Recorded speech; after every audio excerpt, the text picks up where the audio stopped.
There's certain key moments from the YNW Melly trial that reveals the direction it is now going in. From YNW Melly's lawyers snitching out on Bortland, witnesses making Melly look extremely innocent, and much more. Here's what you need to know. In the last couple of days, the trial has taken a terrible turn for YNW Melly, as new evidence was shared in the courtroom by experts that testified that he is the one that did the act towards Sack Chaser and Juvie, as we would see a forensic expert named Sergeant Williams take the stand. And he explained how it couldn't have been a drive-by, but had to have been from inside of the car. Assignment, which is to determine if this is a drive. And my determination was that this is not a drive-by. And it's based upon this picture here, which is a very good picture to describe it. All of these rounds are done. One is done at a stationary position. The at a stationary position when all but one of these rounds are going in. The one round that has some movement in it, which is round site L here, the actually moving in that to create the little bit of a that you see there. Okay, a lot of information in that answer, so let's break it down a little bit. You mentioned so I'm going to zoom in on site F. Sergeant Williams is a highly respected person in the industry, and he made YNW Melly look guilty in front of the jury while on the stand. Williams continued with his testimony from what he gathered in his recreation of what happened inside of the car, as this was mentioned in the courtroom. YNW Melly is accused to be the one using the firearm in this situation. Sergeant Williams, who said there was an item used 3 times inside of the Jeep, including 17 times outside of the Jeep. Number, you said 17 outside the car. How many rounds were inside of the car? 3. And can you exclude the for Mr. Williams and Mr. Thomas as coming from outside of the car? Yes. From the driver's side back seat. As to the shot that Christopher Thomas, where did that come from? Driver's side back seat. Okay. Is it possible for there to have been 2 inside that car? No. Why not?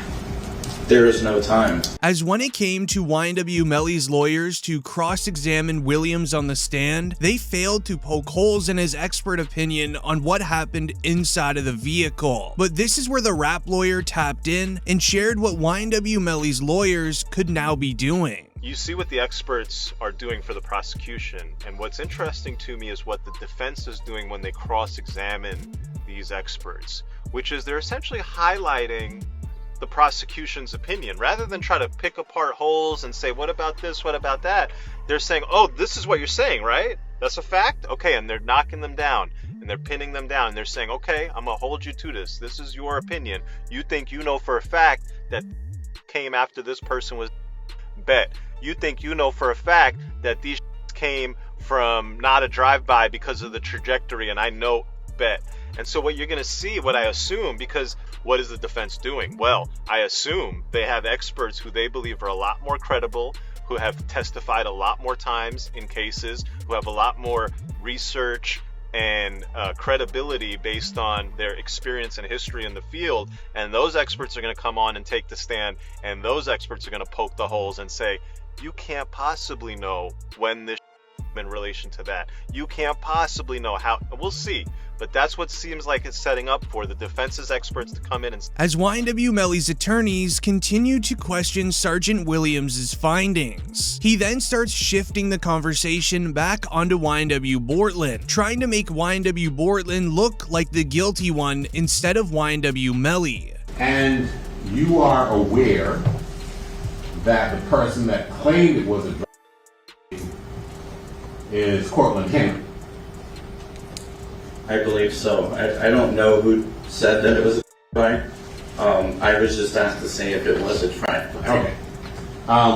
And you were aware that when Cortland Henry made this statement that this gentleman was nowhere around, right? I wasn't part of the initial investigation, Okay. so I don't know if that was included in the Miramar's investigation with that. Okay. But what you are saying is whoever claimed was lying. Was incorrect. YNW Melly's lawyer is trying to convince the jury that it was YNW Bortland that has been lying the whole time, as we already saw Melly's lawyer do this exact thing in the opening statements of the trial, where he would himself bring up the evidence of YNW Bortland had powder residue on his hands and a change of clothing when he dropped off Sack Chaser and Juvie to the hospital. YNW Bortland and YNW Melly were the only two men in the vehicle with them. Emmons lies. Those were his lies. Cortland Henry shows up at Memorial Hospital, Miramar. You don't see him sitting there, but where you will see him sitting is in the driver's seat of a car with two bodies, a car riddled with bullets. And when he shows up with a change of clothing, change of shirt, powder residue on his hands, evidencing that he had discharged a firearm. And he lies. He lies about where the incident occurred. He lies about how it occurred. And he lies about not having a phone. I think it was Miss Bradley herself who said, everybody has a phone in his pocket, not Cortland Henry. There were 3 phones. As we would then see the prosecution call upon a forensic scientist that had more to share on the powder residue, where it states, the forensic scientist that covered the passings in the YNW Melly trial says co-defendant YNW Bortland tested positive for firearm residue. So the right hand of Cortland Henry contained 0 particles characteristic of residue and 2 component particles, and the left hand contained 1 particle characteristic of residue and 1 2-component particle. Okay. And can you explain to us what that means? Basically, overall, there was residue present on the hands. As it wasn't long until after the exclusive interview between Bortland and the detectives were played inside of the courtroom in front of the jury, showing full proof that YNW Bortland lied to the feds when he showed up to the hospital on the night the crime happened. And I'm driving, ducking for my life, trying to make sure I don't get hit. And you telling me you telling me about shit. I don't know. You know what I'm saying? I'm trying to make sure I don't get hit. I'm driving. I'm trying to make sure I don't get hit. You know what I'm saying?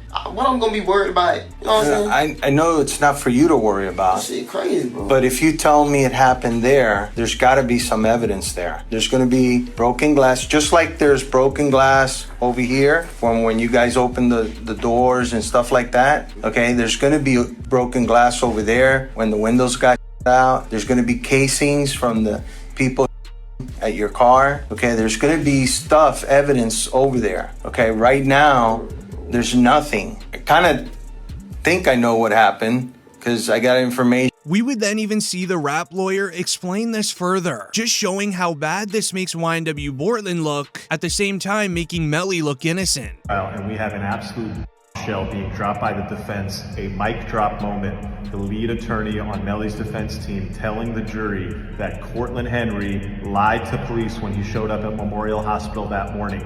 He lied about what happened. He lied about not having a phone on him. That Cortland Henry, this is according to Melly's attorney, that Cortland Henry showed up at that hospital with a change of clothes on, and that Cortland Henry showed up at that hospital with powder residue on his hands. Now, with YNW Bortland looking terrible to the jury, we would then see him show up in the trial as his trial date has now been set. Cortland Henry? Yes, sir. He's present. That you went back to the status conference. Come on up. And I guess you're already trial co-defendant right now. We're set for October 3rd for trial. You had a motion pending as well? Yes, Judge. As the court, when we were here the last time, you let him go to church and stuff, you said about working, you would be subject to seeing his schedule. We filed a schedule for the next couple of months. I saw that. Be able to work And I talked to his probation supervisor. She has no problem with him at all. She said that if he's gonna go to work, she'd like anybody has to do, provide an itinerary, where he's gonna be, how he's gonna get there, how it's gonna get done. Where they would announce YNW Bortland's trial for this case will begin on October 2nd, as lawyers online would finally give more reasoning as to why YNW Bortland was the one lucky enough to get a bond. Meanwhile, YNW Melly sat in jail locked up for the last few years. This makes it seem as if they knew all along YNW Melly was the guilty one for this crime. And he was able to negotiate a bond for him because of the charges that he was charged with, because they felt that he wasn't the man, and because of his prior criminal history, which I think was very sparse. So all those things went into whether or not he was going to be given a bond. I think at the time that the bond was being argued, there was the evidence that was being presented at his bond hearing was very difficult to kind of gel together in terms of, as you've seen during the trial, right? So there's a lot of things that are going on in the trial that you're like, wait a minute, this doesn't really gel. Some things are out of whack. And that's what happens at an Arthur hearing when you're moving for bond on this type of charge. So this reveals that although they have not got a verdict in the courtroom, they believe it was Melly who did the act for a very long time now. Alongside Bortland not having a legal history is why he qualified for a bond. But this is when they then talked about the possibility of YNW Bortland being able to get a plea deal against YNW Melly. Is it too late for Cortland to plea? It's like the Justin Bieber song, It's Never Too Late to Say Sorry, I think. No, I don't think it's too late. It's never too late. I've had individuals been offered pleas but turned them down in the middle of trial. I've had people offered pleas before a verdict came back. So it just depends on the case, depends on the prosecutor, depends on the actual charges. So no, it's never too late for that. He could take a plea in the middle of his case. I don't think that would happen. If he was going to take a plea, if there was going to be a deal, it would be in the middle of Melly's case. Despite YNW Bortland and Melly having a very close bond and sticking through this thing all together, will YNW Bortland be willing to sit in a jail cell for the rest of his life if an option for a plea deal is on the table? Lawyers believe that YNW Bortland could fold on Melly very easily if he wanted to. As you need to remember, YNW Melly's lawyers are practically pinning this on YNW Bortland himself, as many are seeing this as YNW Melly snitching on Bortland. And now it seems like Bortland played a massive part in the cover-up on this night. It doesn't take away from the fact YNW Melly has been looking very suspicious the last few days in court, as a video was entered into the case just yesterday with this explanation. The Stranger Things jacket YNW Melly is wearing in this video just hours after the crime is an identical one that Juvie had on when they left the studio early on that morning. YNW Bortland is wearing the one Sack Chaser had on. Crazy, isn't it? And this is the video revealing exactly how YNW Melly was feeling hours after the passings. Hey. You see him?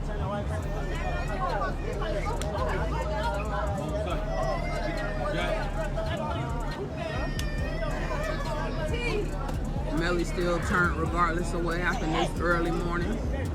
He's still out here being very positive. Turned still. Hey! No, still turned, regardless of what happened. You already know. As YNW Melly sure doesn't seem like he is at all too sad in that video. This was dated on October 26, 2018 during a Facebook Live. As after that was streamed on Facebook Live, YNW Juvie's father knew exactly that YNW Melly had something to do with it. So much to the point where he believes Melly is the one who fully did this crime by himself. From the day one, I believe that Melly was responsible for my son on October 26th when I first heard the story, because his explanation when I finally talked to him and Cortland on a FaceTime, their response and how they was reacting, they showed no remorse. They didn't act like they was grieving, like they lost a best friend or nothing. They was, in my opinion, they was in the best spirits. They wasn't reacting to, they act like they didn't have to take a loss at all. That's how I took it. And then when I was talking to him, I still had in the back of my mind that something's not right. This would even bring us to YNW Juvie's mother entering the courtroom during trial, where she would be responsible for identifying her son in the video of them leaving the recording studio, as well as the person that got into the left back seat. Because with Sergeant Williams' testimony, he says the person responsible for this crime was sitting in the back left seat. Can you state your name, your full legal name for the jury? Leon Phillips. Okay. And are you related to one of the victims in this case? Yes, I am. How so? I'm his mother. And who is that? Christopher Thomas.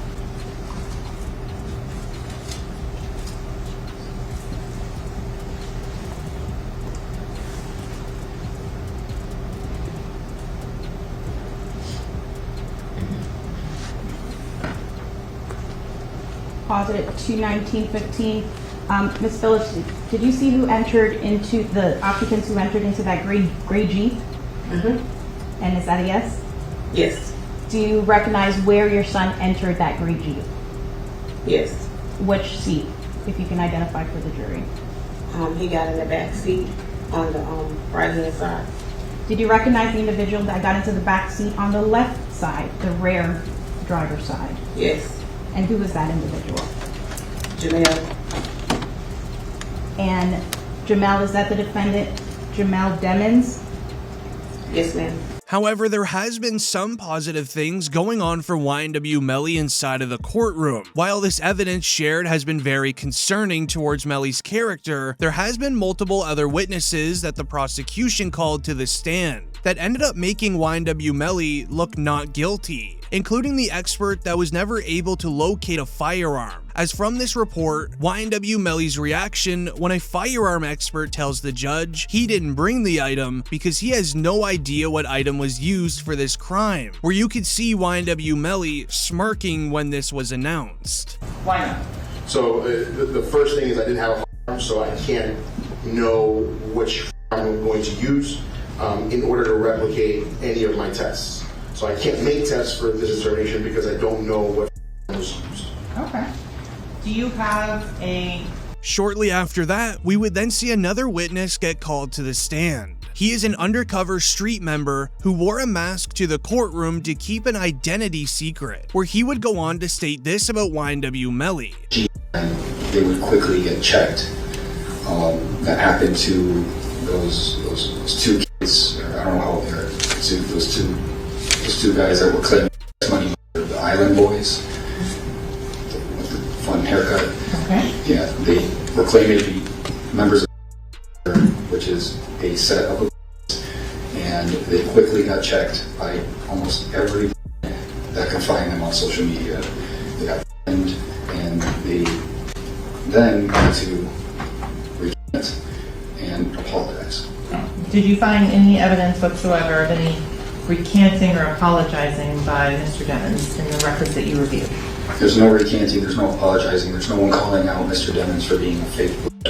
On the second day of the undercover detective appearing inside of the courtroom, the judge would then rule that he had to remove his mask for the remainder of his testimony. When the mask was removed in the courtroom, YNW Melly began giving concerning faces when reacting to him taking off his mask, almost as if he knew exactly who Danny Polo was in the streets. Yes, sir. You can take off your mask. Yes, sir. Over. State's objection, Your Honor, based on the previous issues.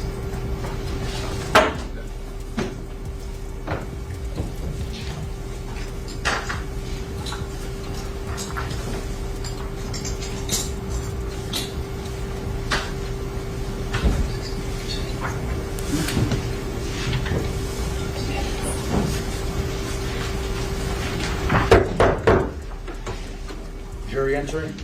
During his testimony, Danny Polo makes YNW Melly look extremely innocent. As he would reveal to the jury, YNW Melly stopped responding to street team members as they were all trying to recruit him. Now, Melly's defense is now entering into cross-examination of Danny Polo. And what Danny is admitting on the stand, now Danny Polo had admitted that YNW Melly was actually being recruited by two different sets. And based off of the text message thread between the different individuals trying to recruit Melly, Melly was not replying. Melly stated weeks later that he was so busy doing radio interviews and shows that he just didn't have time to reply. And if you go back and read the text messages, those recruiters were basically begging Melly to reply back. And he didn't. Because Melly was an up-and-coming rapper who had a ton of money and ambition, and any of these different groups would love to have him under their roster. Because Melly wasn't interested in being a he was being labeled as somebody who was false flagging. It's possible that it was Shine that did the drive, all because Melly didn't want to be a part of their group. This would be the same for another two experts that were called to the stand by the prosecution, as even though the prosecutor hoped the experts would speak to things to show YNW Melly was guilty, they all ended up doing the opposite during their testimonies. An FBI agent would be the first to take the stand. He specializes in cell phone data research. One of YNW Melly's lawyers would question him about the location of the cell phone at the time of the crime, making it look very questionable if the phone was ever even close enough to the scene when it happened. Based on the information, you can't really tell the court precisely which locations these phones are falling in, can you? One of the limitations of cellular analysis is that you can only say a general area where the device would be at a given time.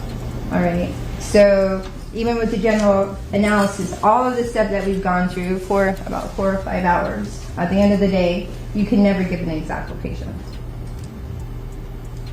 True. And could you tell if somebody was walking around a car with the phone? Would you be able to tell that? No.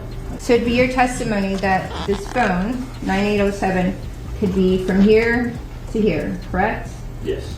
And what was the distance? Shortly after, a DNA analyst would then be called to the stand. He would be speaking on all of the DNA that was found on items inside of the car, as well as items that were found outside of the vehicle on the night of Sack Chaser and Juvie's passings. However, this would then be reported. DNA analyst confirms YNW Melly's DNA was not found on multiple items that were recovered at the crime scene. So going to item number 22, the swab from the Gucci sandals. We're able to compare the profile from Mr. Devins as opposed to the profile developed from those sandals. I did, and he was excluded. The stain on the front of the t-shirt, item number 23, we're able to compare Mr. Devins' profile to that. I did a comparison, and he was again excluded. What about item number 24, the cutting on the stain of the rear of the t-shirt? After comparisons were done, he was excluded. Okay, then on item number 25, the swab of stain from the Air Jordans.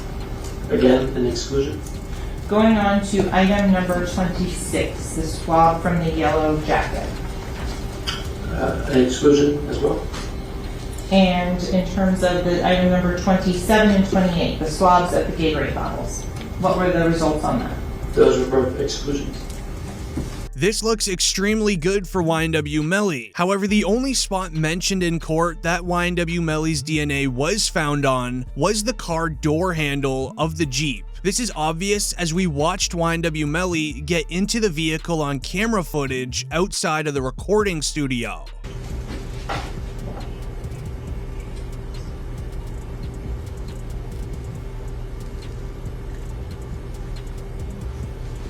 Excuse me, you're able to see? Yes? All right. One of the ways YNW Melly could be instantly recognized as innocent is if YNW Melly's lawyers can prove that Melly was never in the car during the incident, as the prosecution may have messed this up for themselves. They announced on the first day of trial, YNW Melly was picked up by rapper Fredo Bang on the night this happened. And Chris Thomas are. So what you're also going to find out is while Mr. Devins is out there on the side of the road, 4 in the morning, 4:42 specifically, he sends a drop pin, digital homing beacon, to his current location, to one of his friends, Frederick Givens. Frederick Givens is also involved in the music industry, and he asked to be picked up. Frederick Givens, then about 11 minutes later, is sent another drop pin where Mr. Demons has moved a couple of meters.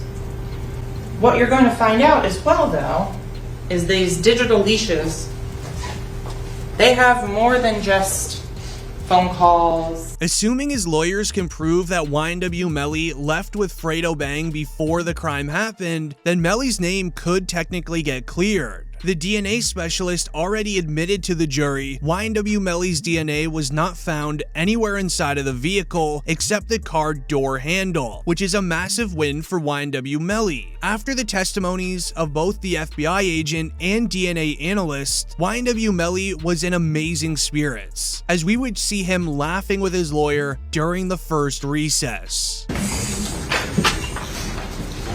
As you look where reflected jury stepped down, counsel remain, all with the defendant and no witness. Yes, counsel, I'm sorry. I just figured it was easier if we just let the jury go. Understood. Makes sense. Your Honor, may we have this discussion just in case there needs to be some supplementation testimony outside the presence of the Sure. We would then see another witness that fell through for the prosecution. This would be YNW Melly's ex-girlfriend's mother. As it was reported, YNW Melly's ex-girlfriend's mother is a prosecution witness, but it looks like she doesn't even want to be there testifying for the state. I do remember that they kind of put me and my daughter and take her to jail for accessory. I do remember that. Yes. And in terms of the statements that you made about what happened, you don't have any recollection of that. Did you read this statement multiple times? I looked at it and I just didn't recall it, and I don't remember. And so you indicated you hoped you were truthful with law enforcement. Yes, I did. I have to ask you to be more definitive. Were you truthful? I don't remember what I said to them that day, so if I was to tell you something now, I could be lying. I don't want to lie on the stand because you're going to take me to jail. So I'm saying what you want me to say. I do not want you to say anything. I want you to tell the truth. Okay, that's what I'm doing. With all of the constant updates and developments in the YNW Melly trial happening, it is really taking a toll on YNW Melly's mom. She has spoken out online, revealing that she's been dealing with a lot of stress ever since the trial began. This is when we would see YNW Melly trying to comfort her during the trial.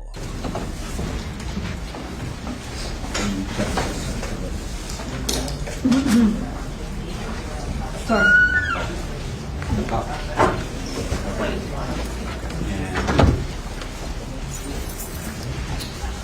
We'll just don't do it. Not only is Melly trying to keep his mom in good spirits, but he also continues to keep himself there, and he hopes to be released, as we would see him smiling early on in the trial.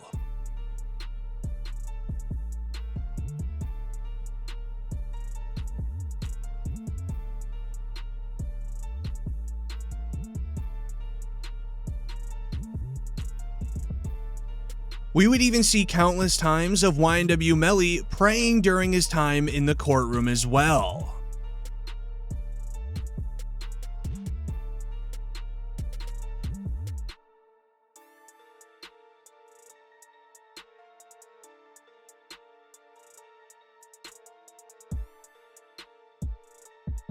However, this is where things would get weird. We would see YNW Melly not only yawning, but also looking like he's very tired, and then doing strange actions during trial.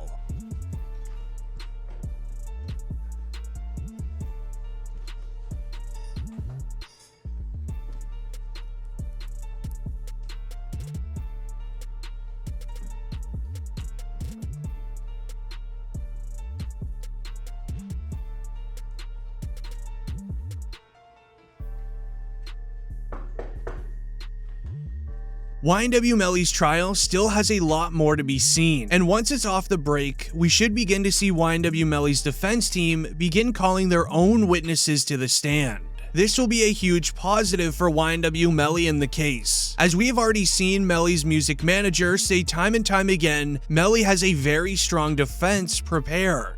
He built a real great solid team away from just being innocent, because he wouldn't do such a crime.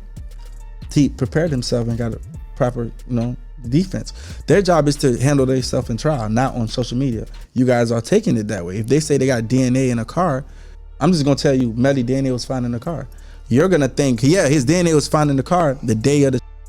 Oh, he jumped in a car and his DNA was in the car. He did it. Okay, but you're not gonna put the fact that this was his car for 6-7 months on those documents and dockets and just automatically be like, yo, he's fried. You don't even know what the defense is. You don't even know what the rebuttal is. You don't even know why that situation occurred. You hear ballistics flying.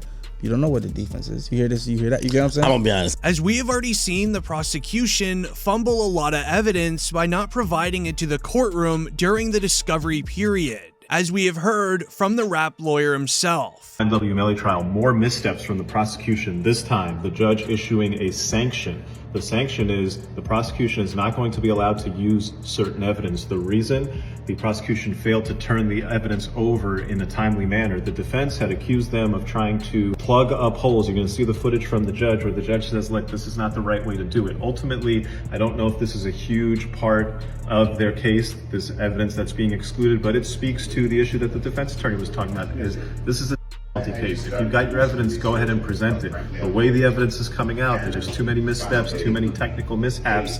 Included in the evidence that has been taken out of the case is this video from YNW Melly's mother, where she seems to be on terrible terms with YNW Sack Chaser. This could have been another motive for YNW Melly to do this crime.